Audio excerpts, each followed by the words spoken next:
Mas agora eu vou conversar com Jones Albuquerque, que é cientista do Instituto para a Redução de Riscos e Desastres de Pernambuco. Vou conversar agora com ele via Skype, aqui uma conversa pela internet, para que a gente possa entender essas medidas adotadas aqui no estado, com o número de casos que temos confirmados dia a dia, casos confirmados da Covid e também a questão do desrespeito ao isolamento social em algumas localidades, né? Já estamos com ele aí, o cientista? Estamos sim. Então vamos lá. Muito obrigado, Jones. Boa tarde, viu? Boa tarde, tudo bem? Tudo ótimo, graças a Deus. Eu queria que você começasse esclarecendo esse local em que você está, é o centro de pesquisa, não é? E esse painel, como é que vocês fazem análise por esse painel, para que possa também colaborar com o Estado em relação aos casos e as medidas que também podem ser tomadas? Eu estou aqui no Laboratório de Imunopatologia, Keizo Azami, que fica na UFPE, que é um membro do Instituto para a Redução de Riscos e Desastres de Pernambuco, que a sua sede é na UFRPE. Então, esse é um momento de união já nisso. Aqui na minha sala, observe, eu estou sozinho na minha solidão. E aqui, esse painel que a gente observa, ele é um painel em tempo real, dinâmico, do que está acontecendo no Brasil. Se vocês observarem aqui, eu espero que esteja para dar, a gente está escurecendo o mapa. Isso é 19 de abril, 20 de abril, 21 de abril, e são os dias em evolução. E esses dias em evolução, a gente consegue ver aqui nos gráficos em expansão das curvas dos infectados, dos óbitos e do que está acontecendo em Pernambuco, que explicitamente a gente pode ver distribuidamente na região metropolitana, onde estão esses casos todos concentrados. Jaboatão, Recife, Camaragibe, São Lourenço, essa é a região de concentração. Pois bem, ô Jones, a medida que a gente tem agora é de quarentena, né? O decreto estadual de quarentena nessas 5 cidades que você até apontou no mapa. Agora eu vejo muitas pessoas confusas ainda sobre a medida de quarentena e a medida de lockdown. Queria que você explicasse para que a gente possa distinguir uma de outra, explicar ao telespectador. Como funciona? A gente normalmente, a gente já faz isso, porque a gente faz isso inconsciente. Durante o carnaval, o que a gente faz é uma quarentena. A sexta-feira a gente para de ir à escola, para a universidade, para os serviços não essenciais, todos eles param, bancos, etc., na sexta-feira, às vezes até antes, na quinta-feira, antes do carnaval, e a gente passa a sexta, o sábado, domingo, segunda, terça, quarta. Algumas pessoas continuam na quinta, na sexta, em quarentena, sábado, domingo, e só voltam na segunda. Isso é normal para a gente durante o carnaval. Durante esse processo aqui, a gente precisa fazer isso para que o vírus não se espalhe na população. As medidas tomadas pela Secretaria de Saúde e pelo governo do estado visam preservar a saúde do indivíduo. Por isso, eles começaram a fazer hospitais de campanha, leitos extras, e estão observando pelos números que isso está se espalhando. Por isso, eles tiveram que tomar essa decisão, para salvar as pessoas. Muito bem. Ô, Jones, agora, qual é o cálculo? Como é que funciona esse cálculo para se definir uma medida como essa de quarentena, por exemplo? Quanto a gente tem que ter de caso confirmado para a quantidade de habitantes, né? E a escolha de municípios também que estão no raio, por exemplo, da cidade com maior número de casos aqui em Pernambuco, como é o Recife.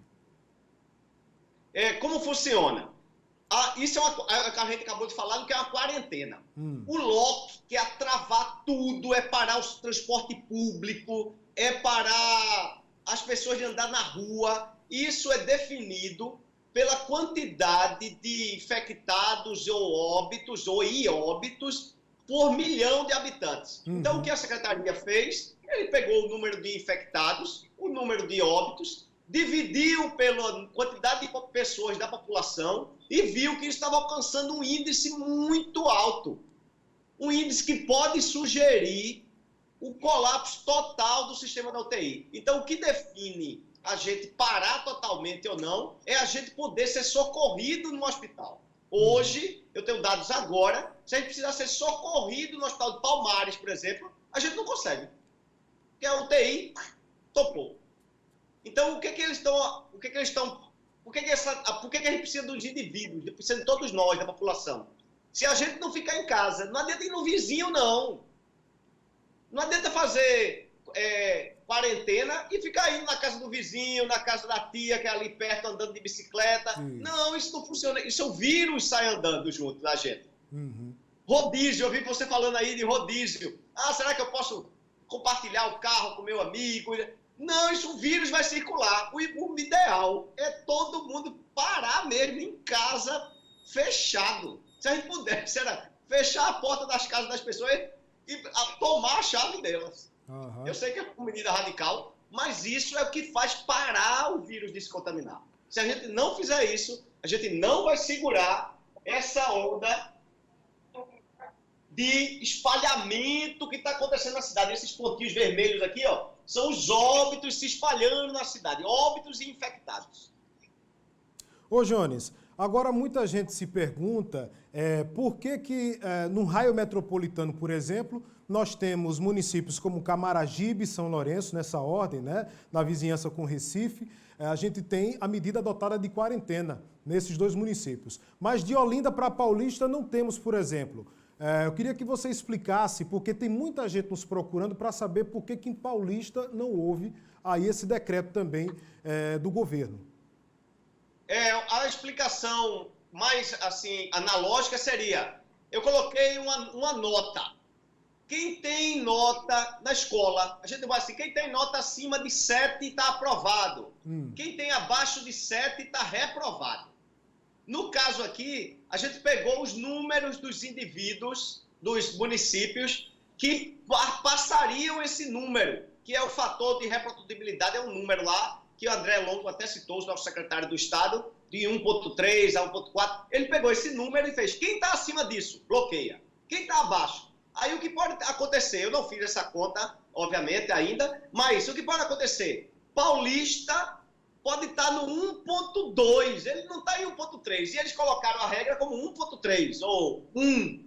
É igual o estudante que está com 6,5, ele não é aprovado. Mesmo que ele tenha 6,8, não é aprovado. Aí precisa ir de uma reunião, as pessoas decidirem. Será que o estudante que tirou 6,8, ele deveria ser aprovado com média 7, se a média é 7? Essa é a pergunta para Paulista que você está me fazendo. A gente precisaria de sentar num conselho e decidir. Será? Outra observação importante, se você me permite, é que a população pode decidir. A população pode decidir ficar em casa. Isso é o melhor que pode acontecer. Muito bem. Ô, Jones, eu tenho também uma dúvida que é minha e de muitas pessoas, a exemplo de Olinda. Olinda é um município que já foi apontado até pelo Estado, reconhecido como uma das cidades com maior número de isolamento, as pessoas respeitando a questão do isolamento, mas entrou no decreto.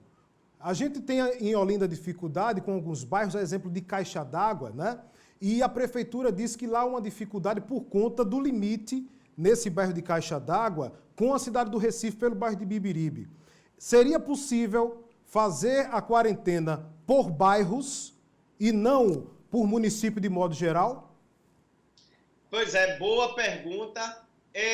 Se a gente pudesse e tivesse disciplina para isso, a gente poderia tentar. Qual é o problema de Recife, Olinda, Jaboatão, Camaragibe? A gente é tão próximo que, às vezes, para decidir qual é o limite do município ou do bairro, a gente não sabe. Eu mesmo moro numa rua que, às vezes, um chama de um bairro, outro chama de outro bairro.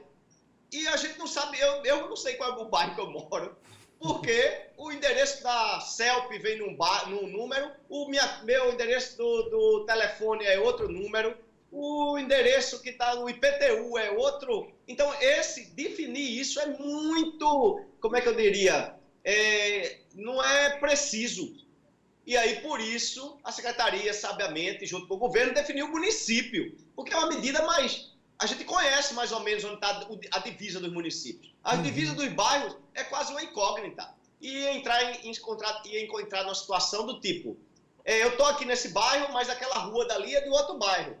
E aí eu estou aqui, eu estou isolado, mas meu colega ali não está. Isso não funciona em epidemiologia. Uhum. O vírus não sabe o que é a rua do bairro. Verdade. O vírus não sabe o que é que daquela rua para cá é um bairro e daquela rua para lá é outro bairro. O vírus desconhece isso. O vírus conhece pessoas comunicando. No dia a dia jornalístico nosso, a gente tem uma prestação de serviço estendida à comunidade, Jones. A gente esbarra com esse problema, às vezes, de se pegar uma resposta, por exemplo, sobre uma questão ligada a determinado órgão público. A gente encontra muito disso, porque o próprio munícipe, às vezes, ele tem dificuldade de saber realmente onde ele está. Porque até o órgão público, ele não consegue esclarecer para o próprio cidadão.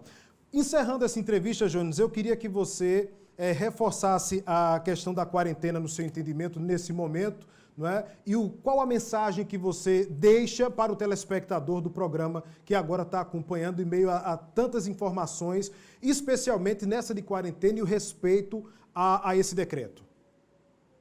O principal recado que eu deixo é o seguinte: não adianta nada esse meu trabalho aqui de anos construindo esses mapas e as contas. Não adianta nada o trabalho do governador tentando colocar decretos para manter as pessoas em casa, etc. Não adianta nada o trabalho do secretário de saúde buscando leitos incessantemente para aumentar os hospitais, se você que está aí em casa ficar andando para lá e para cá. Você está espalhando o vírus. Para onde você vai, mesmo que você não esteja doente, não tenha sentido sintomas, ele é invisível. Ele está no nosso cabelo, está na nossa mão, está na maçaneta da porta, está no pendurador do ônibus, no segurador do ônibus. Ele está ali. Se a gente não ficar quieto por muito tempo, e o tempo que estipulado são 2 semanas, se a gente não ficar quietinho por 2 semanas, o vírus não vai embora. E vai fazer mais óbitos e vai deixar a nossa vida pior ainda. Jones Albuquerque. Muito obrigado pela oportunidade. Eu que agradeço. E, por favor, fique em casa. Olha, a gente que agradece, espera contar com sua participação mais vezes aqui no programa, viu?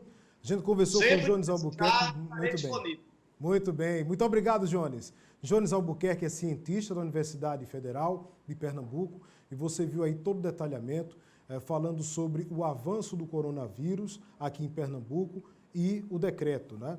Também esclarecendo algumas questões à população sobre o que é decreto de quarentena, o que é lockdown. Lockdown seria a última alternativa. Isso foi discutido até semana passada aqui no nosso programa.